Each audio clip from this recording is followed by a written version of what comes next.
Why am I always eating in my videos these days? Poor time management. Hi YouTube, it's Kathy and this is my weekly entertainment wrap up for February 2nd through 8th. This week I read 5 books, I watched 3 shows, and I listened to 2 books. 5 books and it's not an intense readathon week? Don't worry, 2 of those were graphic novels and 1 was a kid's book. I'm here to let you know that a cup of noodles is not the perfect thing to eat while filming because they get stuck in your teeth a lot. So, looking forward to that in editing. First this week I read House of Whispers by Nalo Hopkinson. This is a run of a comic that takes place in the Sandman universe, and it's been so long since I read the Sandman universe that the Sandman character, Dream, isn't even there anymore, has retired, which is not something that I knew was a thing, so going into just a one-off book like this was a wee bit confusing because there are a lot of characters I did not know. In fact, all of the characters I did not know. And ultimately that made this less enjoyable than it probably could have been if I was up on my Sandman hype and knowledge and all of those things. I picked this up for Blackathon as a graphic novel as well as a novel that had a little bit of queer rep in it. It definitely did. At the heart of this, outside of all of the like dream type people and weird characters that I'm sure everybody who actually reads the series knows, there are these 2 girls that have just told one of their little sisters that they're actually a couple, and that's a whole big thing. And then something happens to one of them and she's in a coma, and it's this whole big crisis for their family, but then also it's this whole big crisis in the dream world. It's basically under attack. There's problems happening. This book does wrap up very well. You don't have to go on to a second volume to figure out what's going to happen with these characters, but because I just kind of plunked myself down in the middle of this universe that is incredibly vast, it wasn't my favorite thing because I don't have the context to make it a favorite thing. Next I finished The Ninth Life by Taylor B. Barton. I met Taylor when I was last at Geek Girl Con, and we actually follow each other on Twitter, and they said that if you want to read my upcoming book, I would love to send it to you because you're a big part of the community, and I went, yes please, you know my name. This book starts out with Caesar, who is a cat on his 9th life, and he really loves the family that he lives with,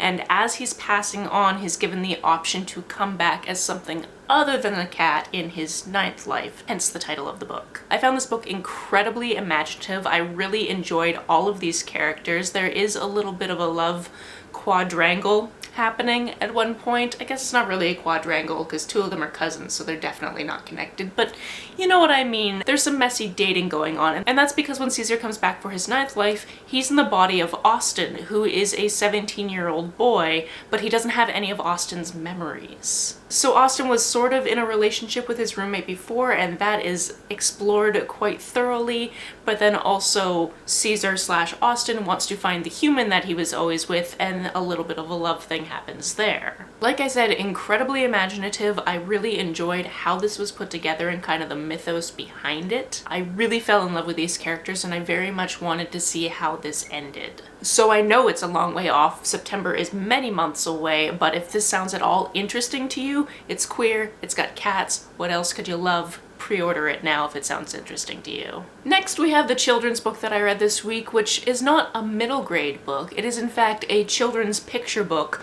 called No One Likes a Fart. This was a new book that came into my library. Upon seeing the title, since I am clearly a child at heart, I felt I had to read this book, and it was great. It's all about this fart that comes into being and just wants to find a friend and keeps going around to these different places, and all these people are reacting really badly to the fart being there, and the fart gets really sad about whether or not he'll ever find a friend, and it's just a wonderful picture book.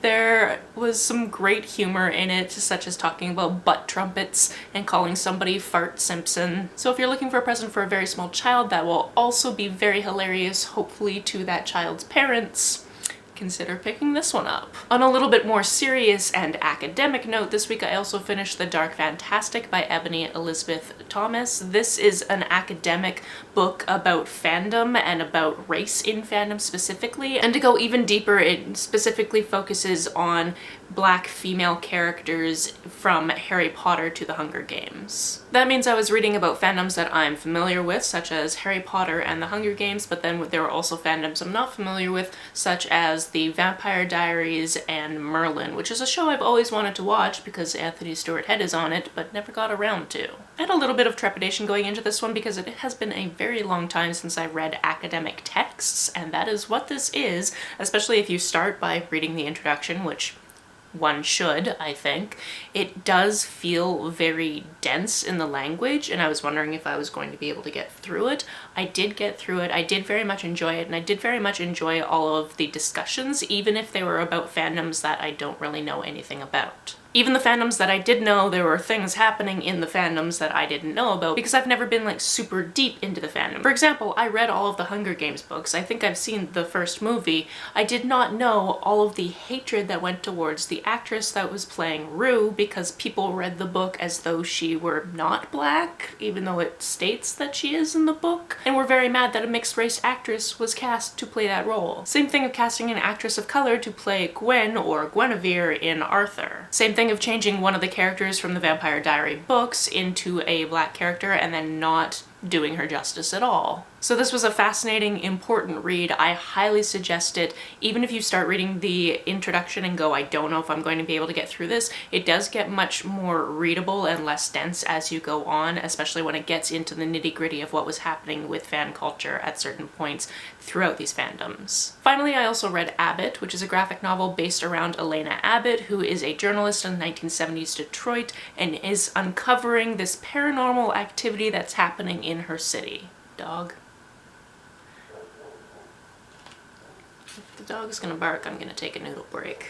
I'm on a time limit. If you could stop, that'd be great. I have to put this video together before I go play some D&D, so thanks. This graphic novel also ended up having a queer element, which I was very happy about. I really enjoyed all of the characters. There is a ton of racism in this, as you might expect, because it deals with the police force in the 1970s in Detroit, which was a very segregated city, and to this day, from my understanding, still is. So if you're looking for a graphic novel that deals with any of those issues and then also has a paranormal aspect, definitely pick this one up. On to the shows I watched. First, I started watching the 4th season of RuPaul's Drag Race AllStars because that's the only one that's on Canadian Netflix. So I haven't seen AllStars seasons 1, 2, or 3 because I don't have access to them. However, I was familiar with all of the queens that started off this season, so I guess that's good. I'm only about halfway through and I'm really enjoying it because I enjoy seeing these queens again. Obviously, you get kind of connection to some and less of a connection to others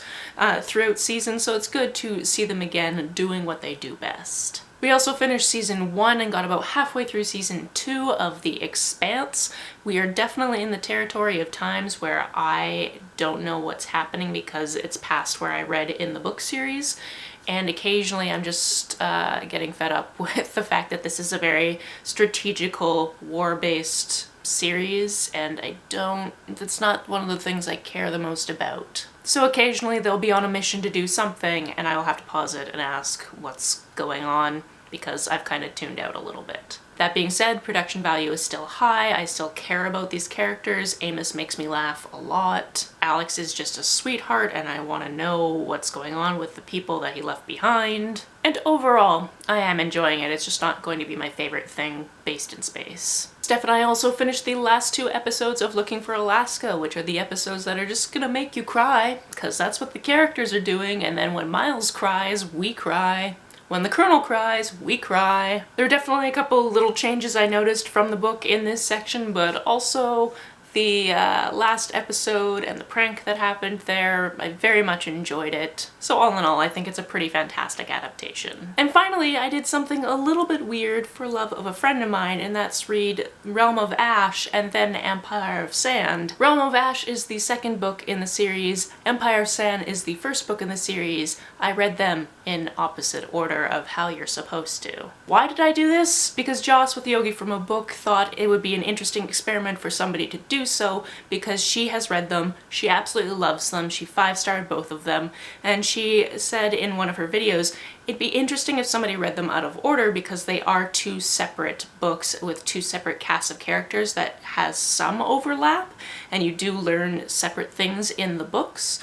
So she theorized that you could read them out of order and it would be completely fine, and Jocelyn was absolutely correct. So even though you start the 2nd book knowing certain things about what must happen in the 1st book, that does not diminish your enjoyment whatsoever of what happened in the 1st book. These books are set about 10 years apart, and they follow 2 different sisters. Both of these sisters are the daughters of one nobleman and then one woman who comes from kind of a tribe that is seen as barbaric in this world. And because of that, growing up in civilization, they're looked on as kind of tainted, but that other heritage also comes with a little bit of magic. And it comes with a whole history that is denied to these girls because they are growing up in civilization. Empire of Sands, the first book, follows the elder daughter, and then Realm of Ash follows the younger daughter 10 years later, so she's actually a little bit older in that book than her sister was in the first book. It is a little bit difficult to talk about these books separately just because they are very much entrenched in the same world, and then I don't want to give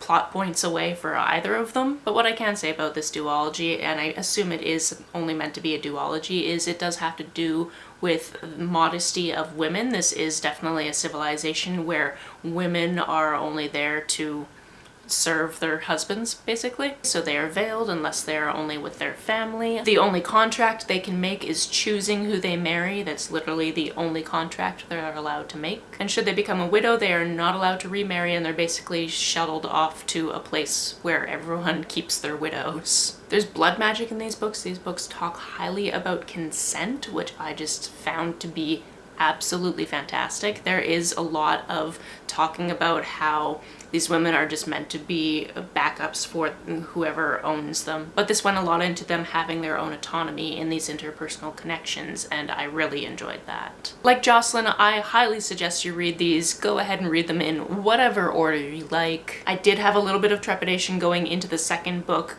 and going, oh no, am I gonna not understand what's happening? And no, you can read these as self-contained books and totally understand what is happening. Jocelyn is a genius and was absolutely right. That's it for this week. If you've read, watched, or listened to any of these, let me know about it down in the comments below. On the way down to the comments, if you hit that subscribe button, that would be very nice of you. You can like and share this as you see fit, and I will see you very soon. Bye! Oh, P.S. I announced 2 readathons, one earlier today and one yesterday, so if you haven't seen those announcements yet, I will link them down below. Okay, bye!